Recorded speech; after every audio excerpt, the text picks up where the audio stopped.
And hello again, everyone. I'm Chris Ling, and welcome to Oklahoma Sports Scene. Here are our headliners this week. That was Bill Haisten of the Tulsa World. 2 segments of Bill talking all kinds of sports, including, of course, the hottest thing going right now, the Thunder. Sean O'Grady, former boxing champion here in Oklahoma Sports Hall of Famer, is with us on the show to talk about his career. Randy Moss wraps up the Belmont and the Triple Crown from NBC Sports. And Matt Vance, director of racing at Remington Park, will be here to wrap up their meet and look ahead to the thoroughbred racing season. First, take a look at our Tulsa World hot topics. It's finally official. The judge approved a multi-billion-dollar deal between the NCAA and lawyers representing Division I college athletes to start paying its players this July 1st. Much more on this historic deal later here on Sports Scene. We talk to Tulsa World sports columnist Bill Haisten. For the first time in 5 years, the College Softball World Series national champion is not Oklahoma. The series' 4-year reign ended against Texas Tech, the 3-2 walk-off loss in the semifinals. Texas then claimed the first-ever softball title, beating Texas Tech 10-4 last Friday. Texas Tech superstar pitcher, by the way, Najee Kennedy, who was the first $1 million softball player, is now the second $1 million softball player. She re-upped another $1 million to thank you to the Red Raiders Collective, the Matador Club. The road to the College Baseball World Series continued with 8 super regionals this past weekend. The top-ranking seed remaining is number 3, Arkansas. The Razorbacks swept defending champion Tennessee out of the tournament, winning both games, including an 11-4 rout in the final game. Others who have made the championship in Omaha 8-team field, 77th College World Series that begins on June the 13th, include number 6 LSU, number 8 Oregon State, number 13 Coastal Carolina, number 15 UCLA, Arizona, and Louisville. Tulsa Drillers are coming off a 6-game Texas League Baseball home series against Amarillo. They're in Springfield, Missouri right now through Sunday with a series against the Cardinals. Drillers return to One Oak Field, host Midland next Tuesday, June the 17th through Sunday, June the 20th. Tulsa Oilers Indoor Professional Football League team made its longest road trip of the season all the way to San Jose, California last Saturday, only to come up 3 points short. They lost 44-41 when the Oilers' pass in the end zone was intercepted in the final minute. Oilers now 6-4, play this Saturday, June the 14th against San Antonio at the BOK 7:05 kickoff. FC Tulsa had a long West Coast trip as well. They went to Sacramento, California, but they returned home with a 1-0 victory over Sacramento Republic FC. That team had been unbeaten at home until Tulsa arrived. The winning goal came in the 10th minute of the match from the FC Tulsa midfielder Khalil El-Edgutar off a great pass to his fellow midfielder Jamie Weber. FC defense dominated Sacramento, had only one shot until the 28th minute, allowed only one shot on target. The goalkeeper Johan Panaran did a stop. Now FC Tulsa returns to One Oak Field for back-to-back matches. June the 14th against Phoenix Rising, and then on June the 20th against Chattanooga. This Saturday's match, by the way, celebrates Military Appreciation Night, features a dollar beer section. The 19th, St. Francis Tulsa Tough wrapped up this past week. Had over 3,000 entries, including 100 international riders. Internationally, in the French Open, America's Coco Gauff, number 2 ranked, beat the world's number 1, Arena Sabalenka, 6-7, 6-2, 6-4, for her first French Open title, her second Grand Slam championship. And the 125th U.S. Open Golf Championship tees off this Thursday through Sunday, Oakmont Country Club outside of Pittsburgh. World number 1 golfer Scotty Scheffler, the biggest favorite in 16 years since Tiger Woods in 2009. Scheffler has won 3 of the last 4 tournaments, including by 5 shots the PGA. In fact, Scheffler has been in the top 11 and 10 of the 12 tournaments he entered this year. Next, Tulsa World sports columnist Bill Haisten talks all things sports. We'll start with the Oklahoma City Thunder run right after this. It's time to get fired up, Tulsa. Your Tulsa Oilers indoor football team is back. Saturday night, June 14th, 7:05 at the BOK Center. Let's pack the house. Don't miss the action when the Oilers take down the San Antonio Gunslingers.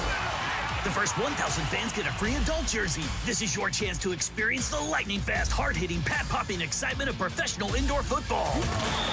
Get your tickets now at TulsaOilersFootball.com. That's TulsaOilersFootball.com. Our story. It lives in Tulsa, where the spirit of the past lives alongside us and urges us on toward a vibrant future. Because our story is still being written. It's the story of Tulsa, told by the journalists who live it and love it. Whether it's covering our rich history, bringing you the hidden gems of the food scene, or following the action in local sports. And here, in the Tulsa world, is where it comes to life.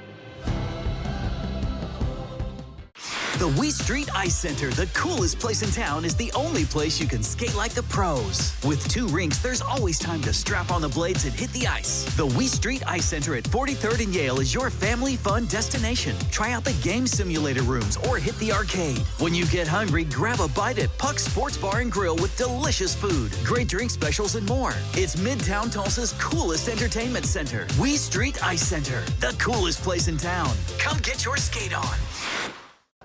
Pitch, Casey lines it down the left field line.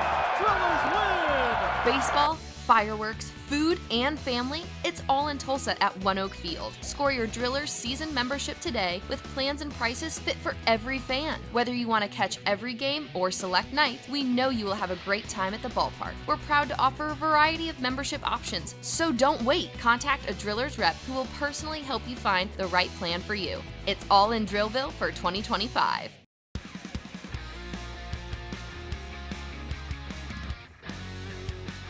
And welcome back to Oklahoma Sportscene here inside the Wee Street Ice Center.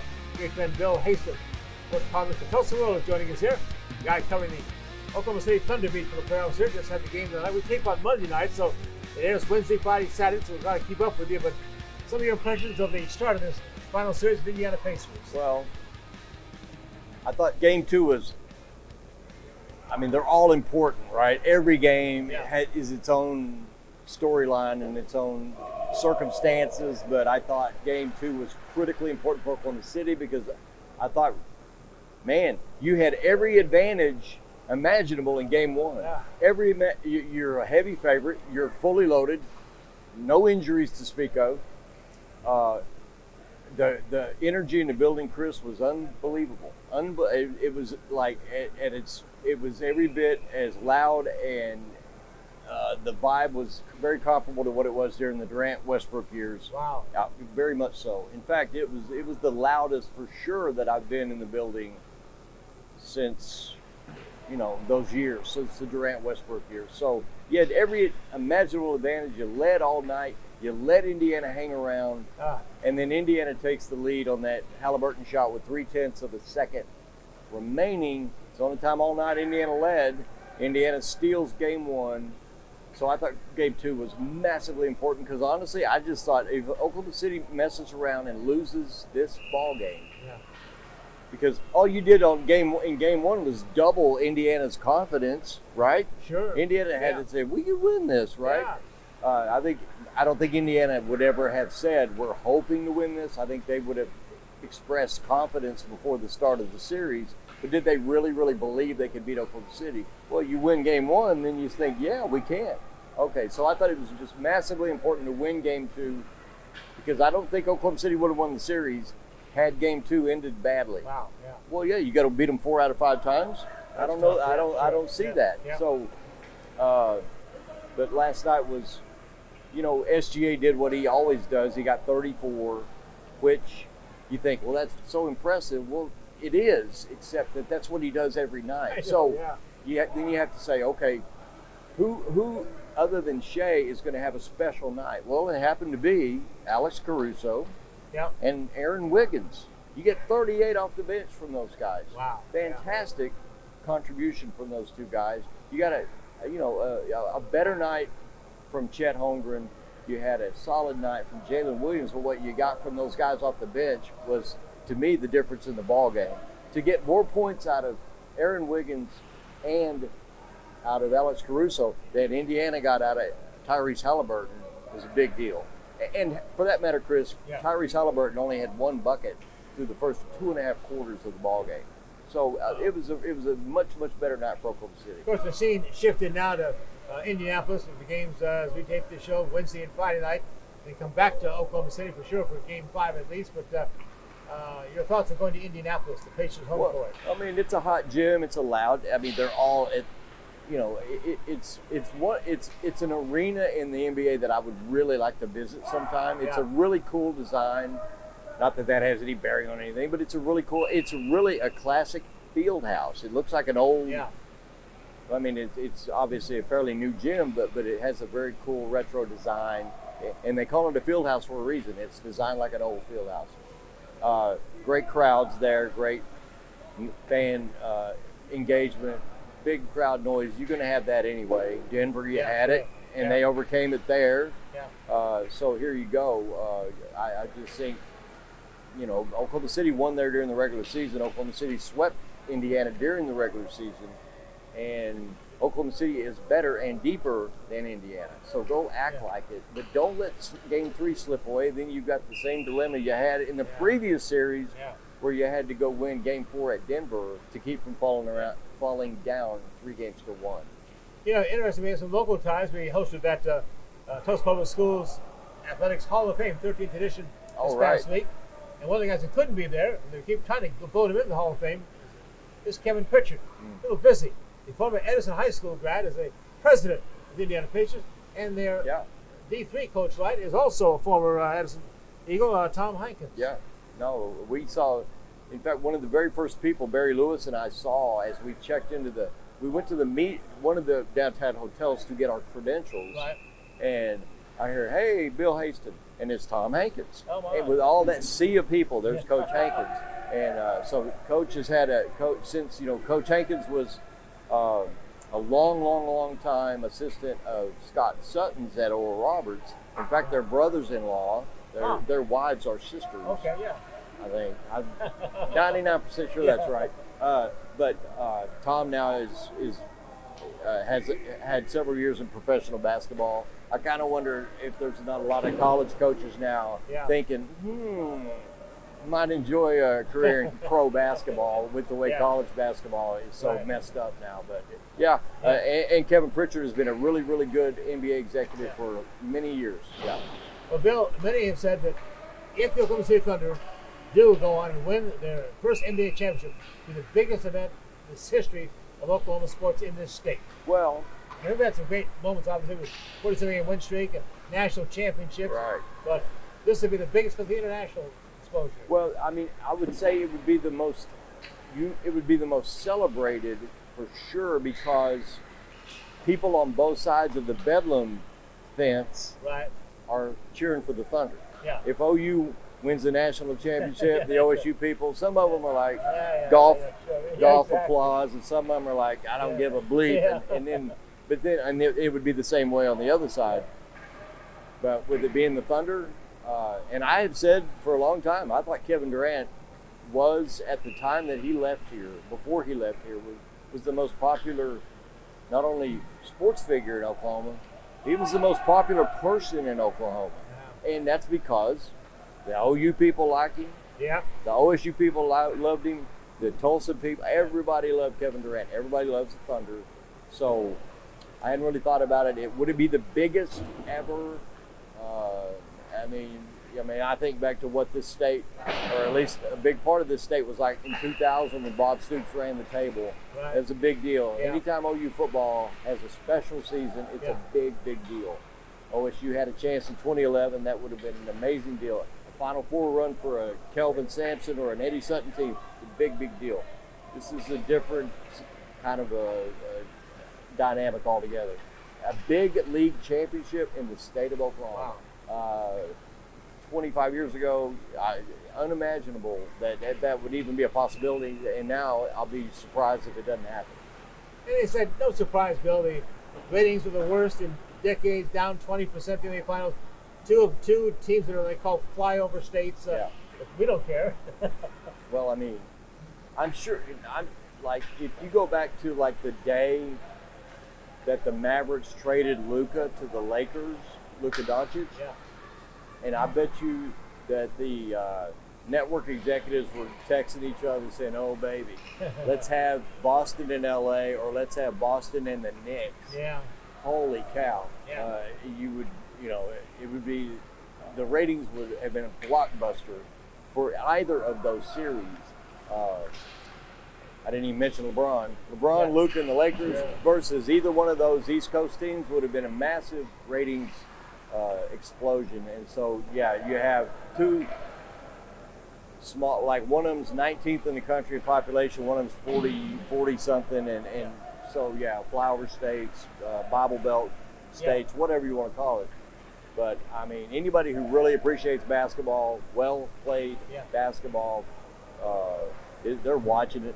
Maybe some of the fringe people, Anybody, and I can't fathom anybody who would say, I love basketball, but I'm not going to watch the finals. No, you don't love basketball, you fool. Don't say that.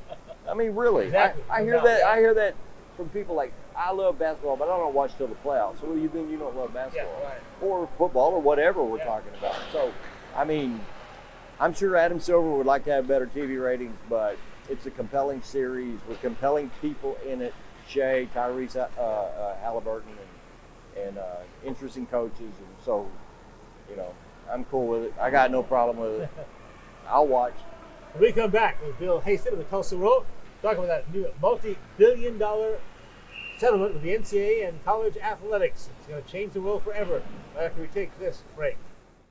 The Wee Street Ice Center, the coolest place in town, is the only place you can skate like the pros. With 2 rinks, there's always time to strap on the blades and hit the ice. The Wee Street Ice Center at 43rd and Yale is your family fun destination. Try out the game simulator rooms or hit the arcade. When you get hungry, grab a bite at Puck's Sports Bar and Grill with delicious food, great drink specials, and more. It's Midtown Tulsa's coolest entertainment center. Wee Street Ice Center, the coolest place in town. Come get your skate on.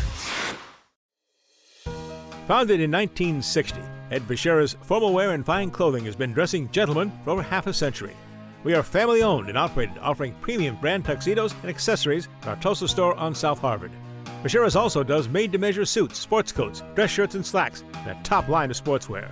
We do tailoring on site to assure the perfect fit so you will look your very best for that special occasion. Ed Bashira's Formal Wear and Fine Clothing, an Oklahoma tradition. The Oklahoma Sports Hall of Fame, home of the Paycom Jim Thorpe Award, is a treasure trove of memorabilia honoring Oklahoma sports legends. For museum hours or to schedule a tour, go to oklahomasportshalloffame.org.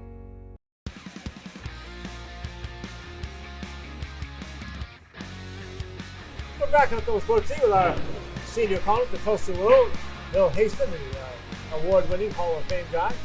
Bill, it was official.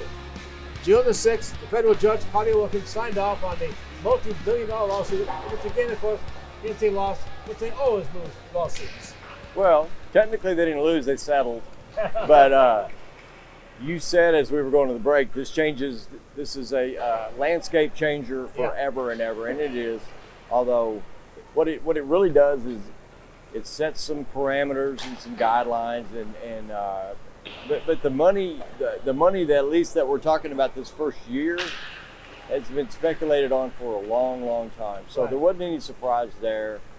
I don't think anybody was expecting it on a mid-evening on a Friday night that would get resolved. I was stunned when I saw it. Not that it was just the timing of it was odd, but because I know administrators in these universities have been hoping that this would get resolved long before now. Sure. Here we are, creeping up on mid-June, I guess, and there's a lot of decisions to be made. But also, Chris, with regard to the division at the big school level, where they really will spend $20 million a year, there are still decisions to make regarding how they're going to divide that money up and what percentage. I remember Texas Tech months ago announcing we're going to give 74% to football. We know that today. Wow. And so I'm wondering, what is it going to look like at Oklahoma and Oklahoma State?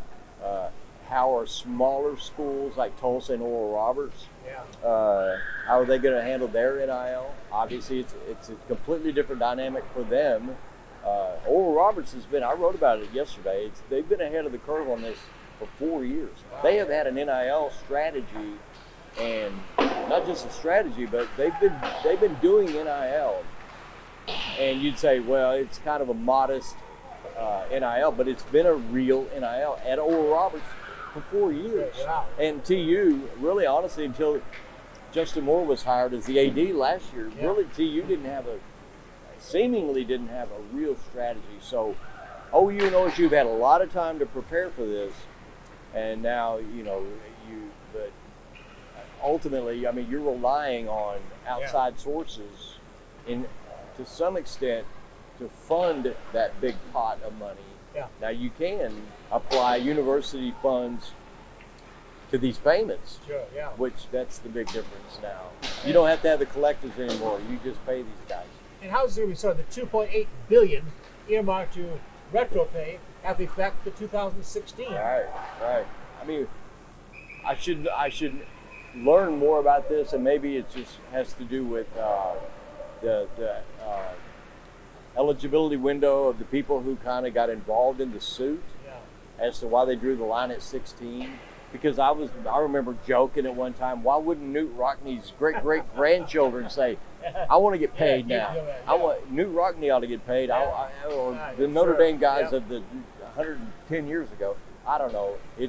But here's some of the issues I see coming next is with regard to women's sports. Title IX. Yeah, you're going to have there's going to be a great cry for more equality on the division of money there, and the football people are going to say, "No, whoa, we're the ones that generate that money now." So we have 105 players on our rosters. It's not that we're being rewarded with this money. We need it.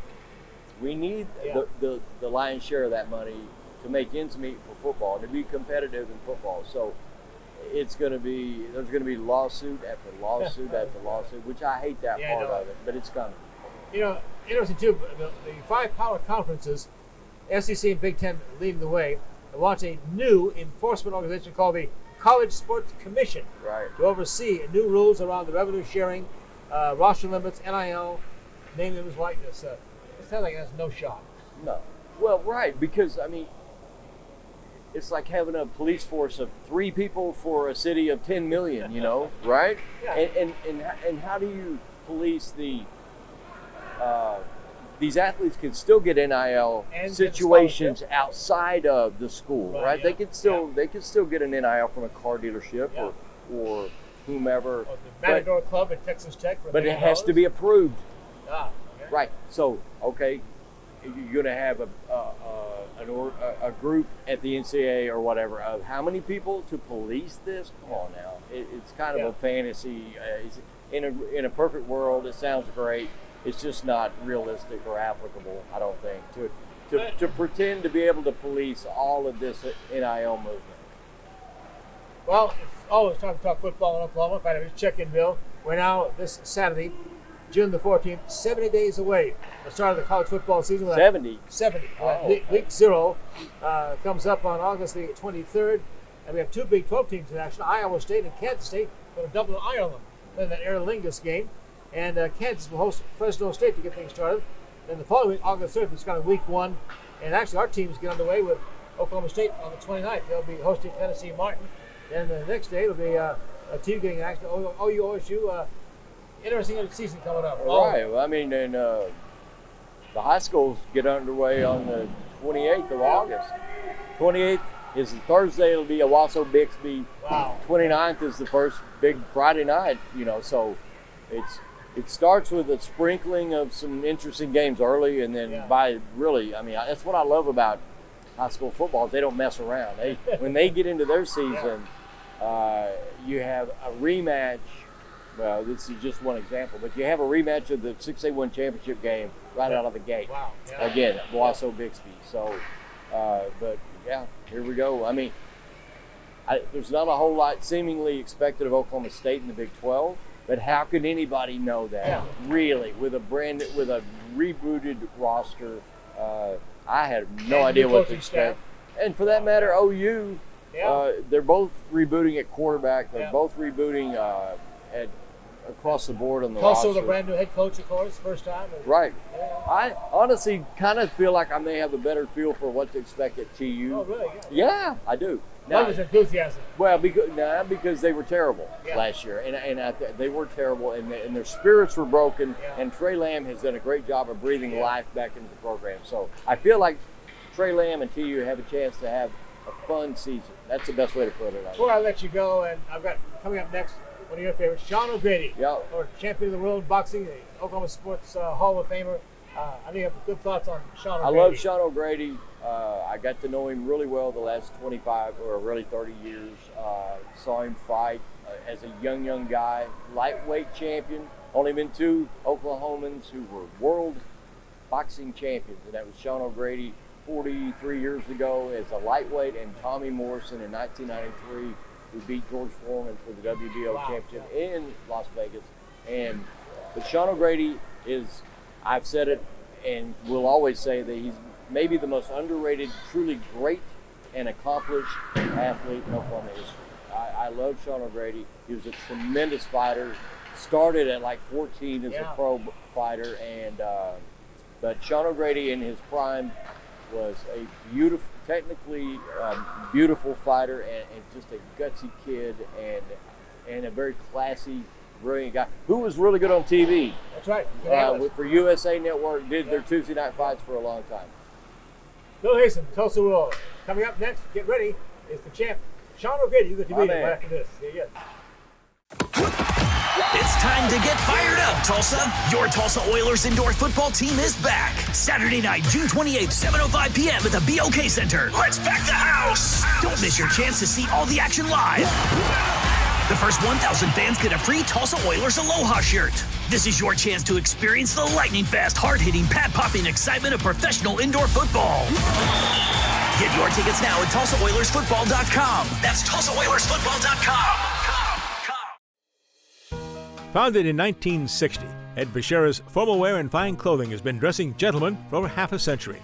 We are family-owned and operated, offering premium brand tuxedos and accessories in our Tulsa store on South Harvard.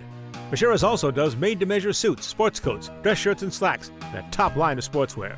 We do tailoring on-site to assure the perfect fit, so you will look your very best for that special occasion. Ed Bashira's Formal Wear and Fine Clothing, an Oklahoma tradition. Pitch, Casey lines it down the left field line. Drillers win! Baseball, fireworks, food, and family, it's all in Tulsa at One Oak Field. Score your Drillers season membership today with plans and prices fit for every fan. Whether you want to catch every game or select nights, we know you will have a great time at the ballpark. We're proud to offer a variety of membership options, so don't wait. Contact a Drillers rep who will personally help you find the right plan for you. It's all in Drillville for 2025. The Wee Street Ice Center, the coolest place in town, is the only place you can skate like the pros. With 2 rinks, there's always time to strap on the blades and hit the ice. The Wee Street Ice Center at 43rd and Yale is your family fun destination. Try out the game simulator rooms or hit the arcade. When you get hungry, grab a bite at Puck's Sports Bar and Grill with delicious food, great drink specials, and more. It's Midtown Tulsa's coolest entertainment center. Wee Street Ice Center, the coolest place in town. Come get your skate on.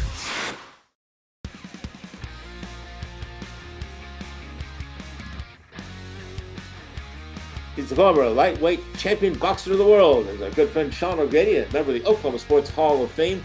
Sean, great to see you as always. Congratulations on a great career. How did it all start to you? Because really kind of a family issue.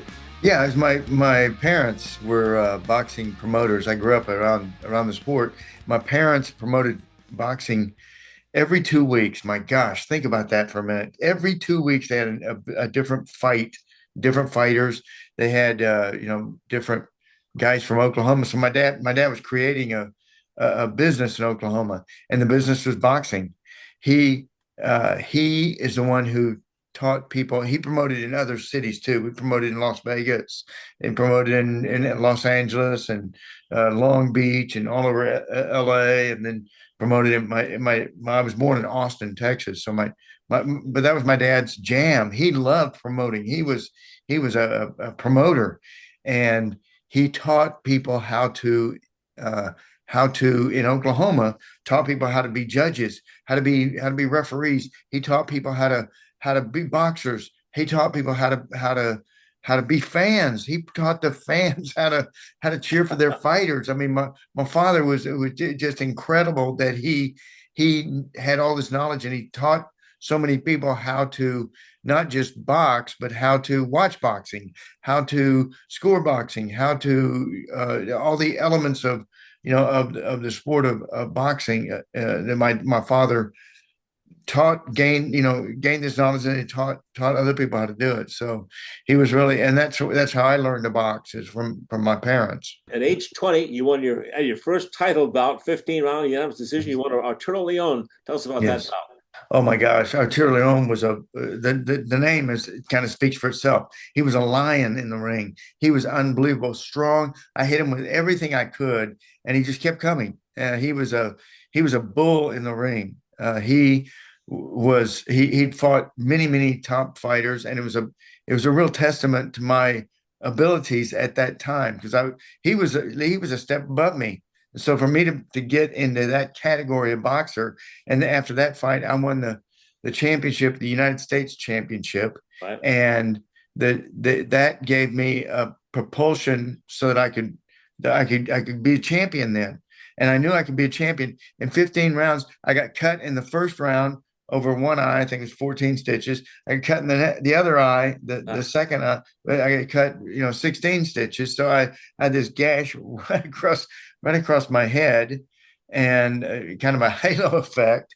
And the only way that I would have been able to stay in that fight is if I didn't bleed, and if I changed my style. So for that fight for Arturo Leon, I had to become more of a boxing mover type style, kind of in a defensive mode the entire fight.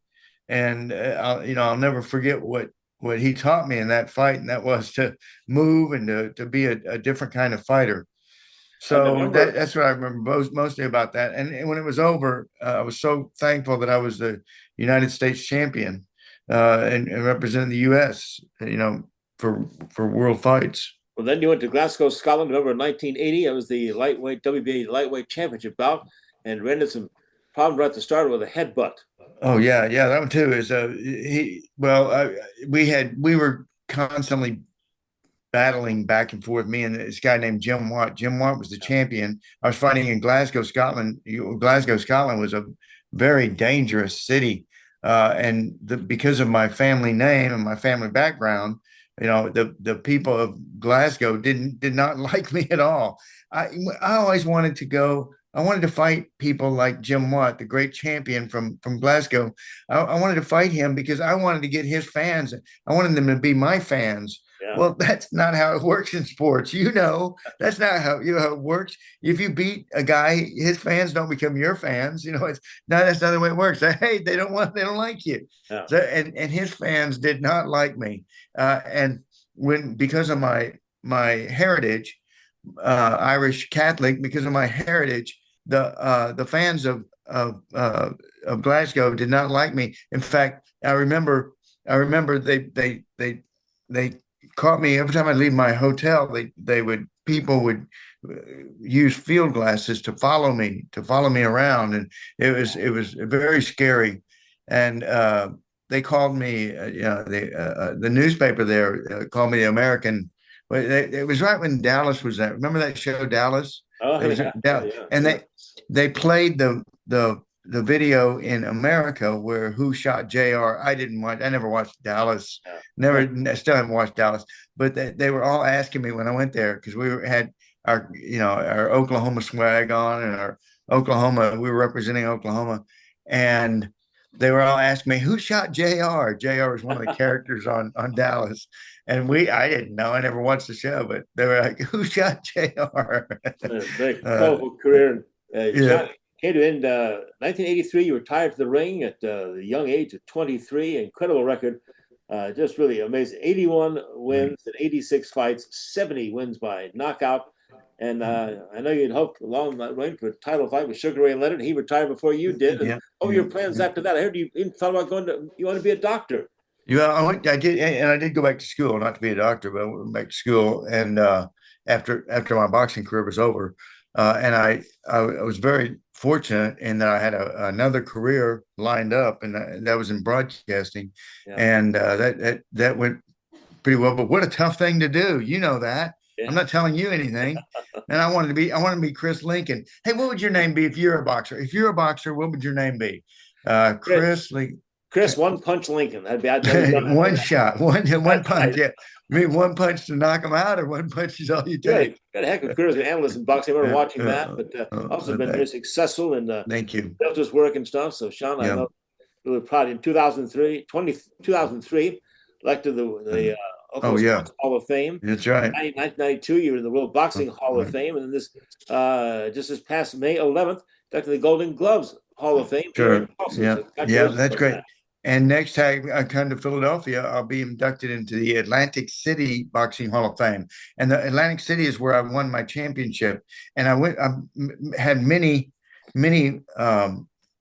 broadcasts from Atlantic City, New Jersey. They were all it was great boxing haven kind of here in Philadelphia and Baltimore, and they're really into boxing and Atlantic City, and it's so proud that I can be inducted into the Hall of Fame of Atlantic City, because that's where I won my championships. That's where I beat Helmer Kenty for the title, and so many people there in Atlantic City know the history of boxing, and they follow it with great adulation. So it'll be great to be back in Philadelphia then when I come back in September to be inducted into the Hall of Fame. Well, so yeah, here, Sean, give us a kind of brief thing. What's the prospects of the future of boxing? Well, boxing's cyclical like anything else. Boxing cycles every 4 years because of the Olympics. Every 4 years it goes up and down. Other sports they cycle every year, but boxing every 4 years. So what is the future of boxing? Well, it'll be back again. It's not very popular right now, but again, it's all cyclical. And what they need is somebody like a Tyson, who has a predilection toward boxing, and they understand the vicissitudes of the sport and the vicissitudes of the people of boxing, and somebody that will understand the history of boxing. I tell these kids all the time, when I was in a boxing gym earlier this week, I told the kids there, I said, learn your sport, learn your craft, because it's all coming back around again. I mean, they have some kids from Oklahoma that are, making some noise in boxing too. So, I mean, it's all, like I say, it's all cycles, and it'll come back around. But right now it's kind of on the low end. The Olympics will help it. You know what? How fantastic. I live in Oklahoma City. How fantastic. We're going to have 2 Olympic events there. That's right, and yeah. Can you believe this team? My gosh, that city is so in love with the Thunder. And they won last night. How exciting was that? And, everybody now is a basketball fan, and that's a great thing to be right now, because we're in the championships. We might be able to win it all. Well, I got to close with the Wikipedia line on you. I love this. Grady is a college graduate, Central State, a commercial realtor, was a TV boxing analyst for several networks, an actor, and according to the Wikipedia page, a teen idol across the United States. I'm not a teen anymore, Don't look good, Colin. You really do. It's all a clean living. That's what it is. Don O'Grady, the former champion of the world, and Oklahoma's very own. Very proud of you, Sean. Congratulations. Thank you, Chris. You've been my friend a long time. Thank you so much for having me on the big show. All right, buddy. Thank you so much for all you did with my parents and you did for our family. Oh, my honor. See you soon, brother. We're going to come right back with the Belmont Stakes recap with Randy Moss from NBC, so stay with us. Pitch, Casey lines it down the left field line. Drillers win! Baseball, fireworks, food, and family, it's all in Tulsa at One Oak Field. Score your Drillers season membership today with plans and prices fit for every fan. Whether you want to catch every game or select nights, we know you will have a great time at the ballpark. We're proud to offer a variety of membership options, so don't wait. Contact a Drillers rep who will personally help you find the right plan for you. It's all in Drillville for 2025. Founded in 1960, Ed Bashira's Formal Wear and Fine Clothing has been dressing gentlemen for over half a century. We are family-owned and operated, offering premium brand tuxedos and accessories at our Tulsa store on South Harvard. Bashira's also does made-to-measure suits, sports coats, dress shirts, and slacks, and a top line of sportswear. We do tailoring on-site to assure the perfect fit, so you will look your very best for that special occasion. Ed Bashira's Formal Wear and Fine Clothing, an Oklahoma tradition. It's time to get fired up, Tulsa. Your Tulsa Oilers indoor football team is back. Saturday night, June 14th, 7:05 at the BOK Center. Let's pack the house. Don't miss the action when the Oilers take down the San Antonio Gunslingers. The first 1,000 fans get a free adult jersey. This is your chance to experience the lightning-fast, hard-hitting, pad-popping excitement of professional indoor football. Get your tickets now at TulsaOilersFootball.com. That's TulsaOilersFootball.com.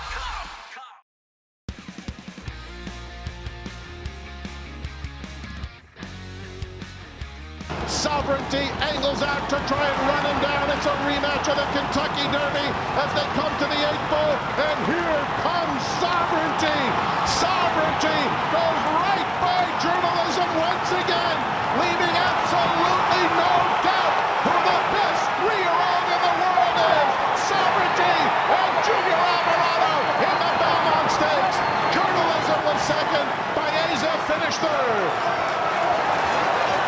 Welcome back to Oklahoma Sports Scene. We're joined by Randy Moss, the racing analyst for NBC Sports.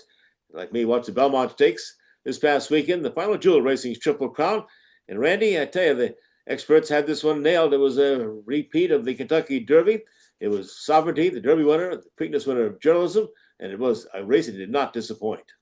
No, I think we talked last week about how the top three in the Kentucky Derby looked to be pretty clearly the three best three-year-olds in America. The only question in the Belmont Stakes was going to be what order they wound up finishing in the top three. And of course, it was an instant replay of the Kentucky Derby in that the order of finish was Sovereignty, Journalism, and Baeza. For both the Derby now and the Belmont, we saw Sovereignty overhaul Journalism from behind, catch up to him at about the mid-stretch point of the race, and then outfinish him in the Belmont Stakes pretty decisively. And seeing how well Journalism finished in the Preakness, which of course Sovereignty skipped, just accentuates how good of a racehorse Sovereignty is. What's the impact of this race then, Randy, on year-end honors? This kind of wrap up a 3-0 title for Sovereignty and Godolphin? Well, I mean, there's still obviously some big races to go. Let's suppose that Journalism, let's say he wins the Pacific Classic, stays in California, then he wins the Breeders' Cup Classic and defeats Sovereignty. You know, there's still some water left to go under the bridge, but right now I would say Sovereignty has a pretty solid leg up on the three-year-old championship. The big conversation, obviously, among racing fans, a lot of racing fans feel almost cheated that Sovereignty looks to be the kind of horse that could have swept the Triple Crown. Right. Had Godolphin and Belmont chosen to run him in the Preakness. I mean, especially now in hindsight, when you look at all the trouble that Journalism got into in the Preakness and was able to win anyway. When you look back at the Derby and the Belmont, where Journalism had trouble-free trips and Sovereignty was still able to beat him by daylight both times, I think it just kind of drives home the point of, what might have been. It's all conjecture. Yeah. You know, obviously Mott thought that Sovereignty would be better with a 5-week break between races instead of the 2 weeks between the Derby and the Preakness. But Mott himself sort of threw gasoline on the fire between the Preakness and the Belmont with his comments that Sovereignty would have been the type of horse, physically, the way he trained, that could have handled 3 races in 5 weeks, but he said it just never really entered into the equation. That was interesting, too, that Sovereignty became the first horse in Triple Crown history to win the Derby, skip the Preakness, and then 5 weeks later come and win the Belmont. Never happened before. That surprised me. No, I mean, we've obviously had quite a few Derby winners in the history of the Triple Crown series who were injured in the Kentucky Derby, like Grindstone, and couldn't go on and run in the next 2 legs of the Triple Crown.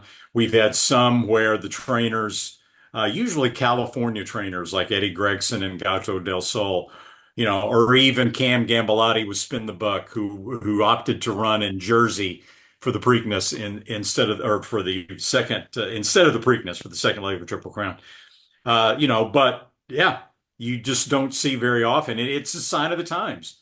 The Triple Crown spacing will eventually be changed, probably sooner rather than later.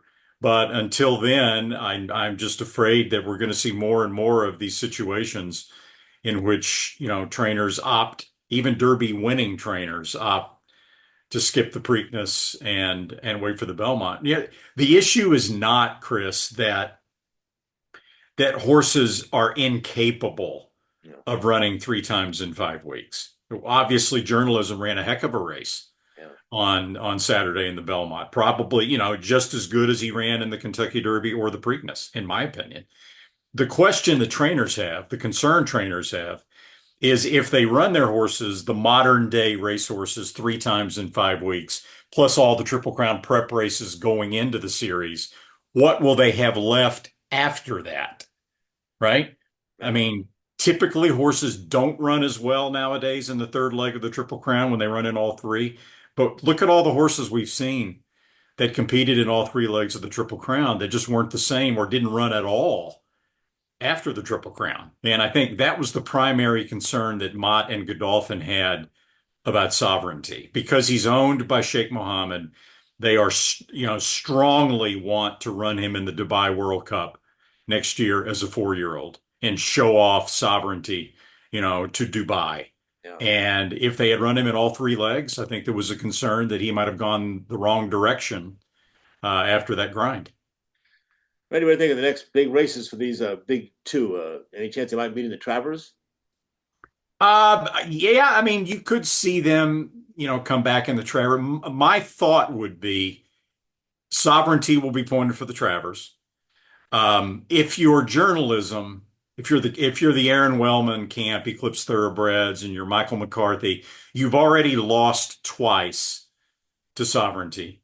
You've lost to sovereignty in sovereignty's backyard at Saratoga. If you're really plotting out a path to where you might be able to win the 3-year-old championship anyway, why would you come back across country, back into back into sovereignty's home turf again to run against him at Saratoga and the Travers when you can stay in California, regroup, and then have sovereignty come to meet you in Southern California, which is your home territory? I think that's probably the most likely scenario. All right, to get a bit of a break now, I guess. When do we see you in NBC next? When do you pick up your racing leading to the Breeders' Cup? Yeah, we'll be on next at the Haskell. We've got a bit of an abbreviated summer schedule. We'll be doing the Haskell. We'll be doing the big racing weekend at Kentucky Downs. Almost every weekend there is big purse-wise. And then we'll be doing the Keeneland Saturday, Sunday preps for the Breeders' Cup in early October. And then, of course, on to the Breeders' Cup at Del Mar. Randy, thanks for joining us as always, giving all this Triple Crown updates here. And, of course, you nailed the exacta, the trifecta, and everything else in that races. I couldn't believe a trifecta paid $13. That's a lot of work for $13. It is. A lot of things can happen for that $13, right? That's right. Again, thank you. We'll come back, and Matt Vance, Vice President of Racing at Remington Park, is going to join us to wrap up their quarter horse mixed meet. Look ahead to the thoroughbred meet coming up in Oklahoma. Take this break. Founded in 1960, Ed Bashira's Formal Wear and Fine Clothing has been dressing gentlemen for over half a century. We are family owned and operated, offering premium brand tuxedos and accessories at our Tulsa store on South Harvard.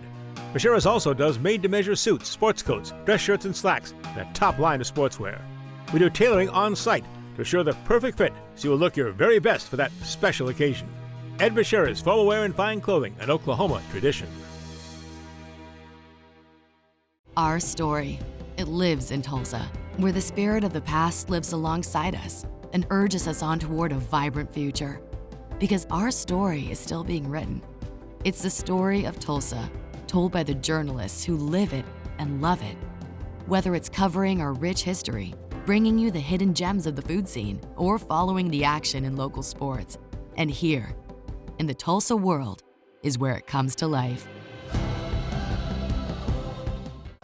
Pitch, Casey lines it down the left field line.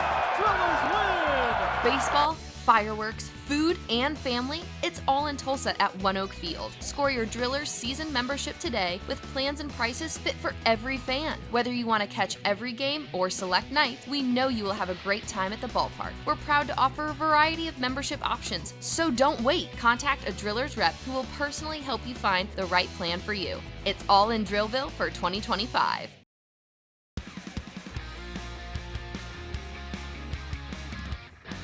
Remington Park's 2025 quarter horse and mixed meet has just been completed with their United Champions. Started on March the 6th, came to a close on May 30th. Over $14 million in purses. We're joined now by video Zoom from his office at Remington Park by the Vice President of Racing, good friend Matt Vance. And Matt, how the numbers look for you for this quarter horse mixed meet season? The numbers look very good, Chris. Thank you. We had a challenging weather situation throughout the meet, but we were able to make up a few races that we lost due to storms and lightning. And the beginning of the year, beginning of the season, we had ice and hail. So Will Rogers put it. Then we ended up last Saturday night with a dead heat in our $1 million Heritage Place Futurity, $1.1 million. And so that was exciting to end the meet with a dead heat, but more happy people. Good for sure. Was that good numbers as far as attendance and betting handle? And how about your simulcast signal? Attendance figures were up across the board for us by, I think we were up, well, we had over 1,000 people, so that would have been close to 10%. Nice.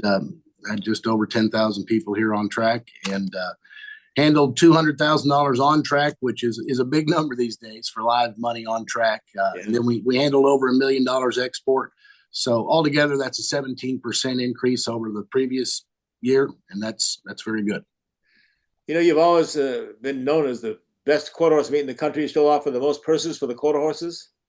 From a day-to-day basis, yes, sir. As far as our overnights go, and the total extension of our 50-day meet, yeah, Chris, as far as maidens go, and as far as how it affects the industry, the economy thereof, it's definitely we're comparative to I guess you would call it Saratoga or the Del Mar of wow.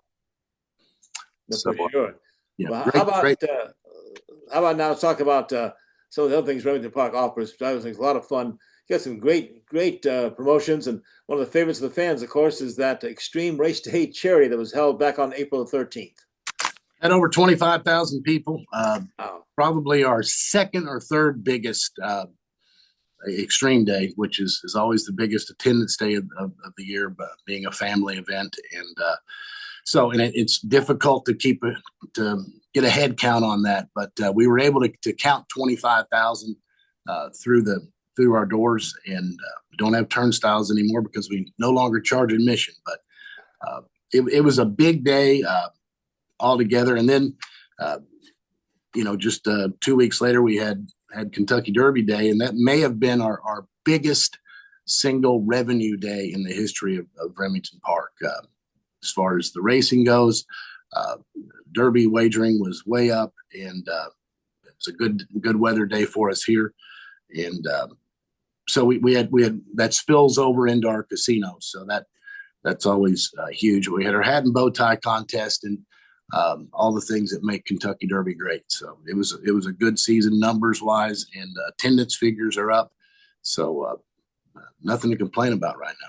Well, you've done a great job also with the Remington Park charities. Last figure I saw, Matt, you guys had given close to $100,000 to local nonprofit charities, and I imagine you're expanding on that as well. Yes, sir.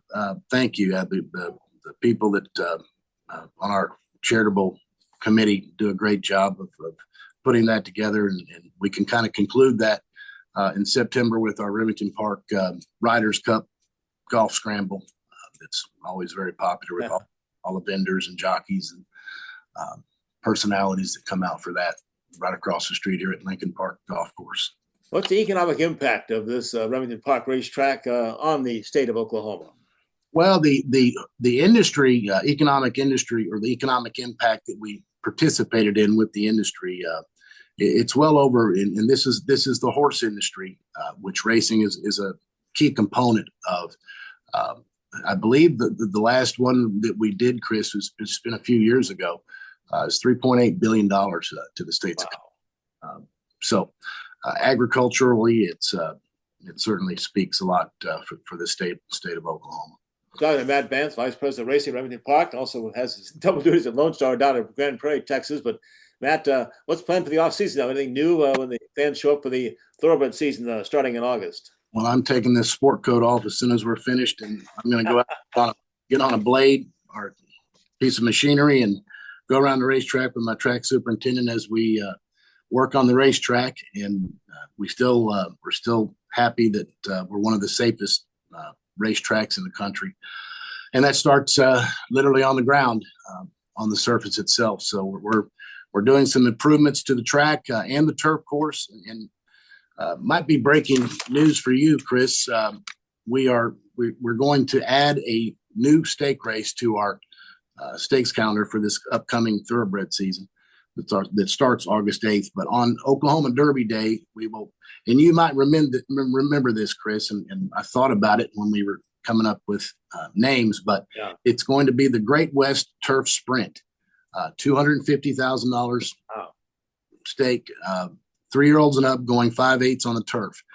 And we really believe with that purse level at that distance, it will attract some of the top turf sprinters in the country, if not the world, because our oval, as you know, is almost identical to Del Mar's and Santa Anita's for that matter. So I think that we'll be able to attract some of the top names for horses that are looking to go forward in 5 weeks and compete in the Breeders' Cup turf sprint.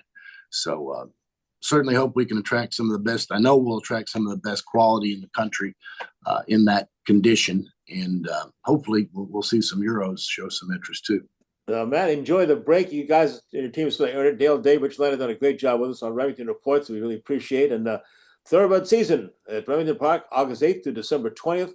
Remember some special dates. The Oklahoma Derby Day is September 28th. And, of course, the big Springboard Mile had an impact on the Triple Crown this year, December 20th. So, again, congratulations, Matt. Thanks for your support and for some great racing there. Look forward to the Thoroughbred season. Same here, Chris. Thank you. All right, right back to wrap things up on Oklahoma Sports Scene. Our story, it lives in Tulsa, where the spirit of the past lives alongside us and urges us on toward a vibrant future. Because our story is still being written. It's the story of Tulsa, told by the journalists who live it and love it. Whether it's covering our rich history, bringing you the hidden gems of the food scene, or following the action in local sports. And here, in the Tulsa world, is where it comes to life. Pitch, Casey lines it down the left field line. Drillers win!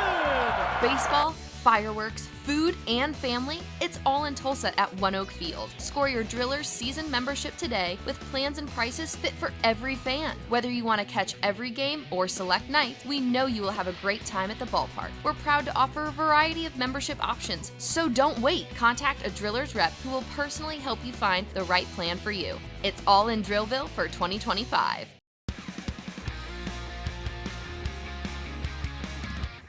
Next week, the Oklahoma Sports Scene will wrap up the third major of professional golf, the United States Open Championship. Have a special guest for that. And Rob Walters, longtime baseball coach, retiring now from Oklahoma State University, to talk College World Series and his baseball career. A couple surprises for you, too. Join us next week, right here, at Oklahoma Sports Scene. Until then, as always remind you, be a good sport.